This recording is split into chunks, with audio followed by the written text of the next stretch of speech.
ఒకప్పుడు పచ్చటి పొలాలు, సంతోషంతో నిండిన పల్లె. ఇప్పుడు ఎండిపోయిన నేలలతో నిశ్శబ్దంగా మారింది. కాని ఆ పల్లెలో అరుణ్ మాత్రం తన నమ్మకం కోల్పోలేదు. అరుణ్ ప్రతిరోజు పొలంలో పనిచేసేవాడు. తల్లి, తండ్రిని చూసి ఇంకా కష్టపడి పని చేయాలనిపించేది. కాని ఎంత శ్రమించినా పంటలు రాలేదు. ఊర్లో చాలామంది భూములు అమ్మేసుకున్నారు. కాని అరుణ్ మాత్రం ఒకరోజైనా తన భూమి పండుతుందనే ఆశతో ఉండేవాడు. ఒక రాత్రి అరుణ్కి కల వచ్చింది. ఒక పెద్ద వయస్కుడు అతని వద్దకు వచ్చి, నీ భూమి నీ మాట వినే రోజు వస్తుంది, కేవలం నమ్మకంతో పనిచేయు అన్నాడు. ఆ మాటలు అరుణ్ మనసులో నాటుకుపోయాయి. మరునాడు ఉదయం అరుణ్ పాత లైబ్రరీకి వెళ్లాడు.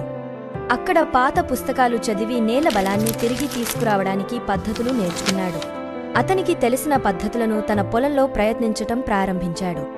కొబ్బరికాయలు, ఆవు ఎరువు, మట్టిని కలిపి పొలానికి పోశాడు. ఈసారి పంట తప్పక వస్తుంది అనుకున్నాడు.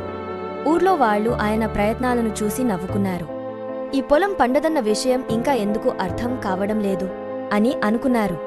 కాని అరుణ్ ఆ మాటల్ని పట్టించుకోలేదు.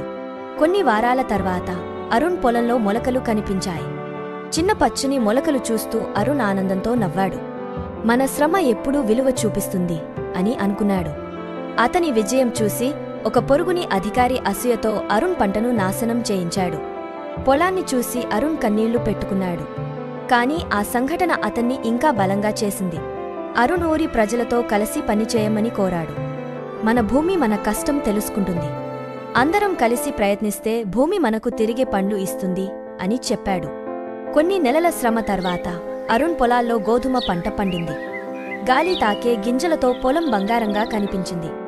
మన భూమి మళ్లీ జీవం తీసుకుంది అని అరుణ్ ఆనందపడ్డాడు. ఆ పంటతో ఊరు మొత్తం పండగలా మారింది.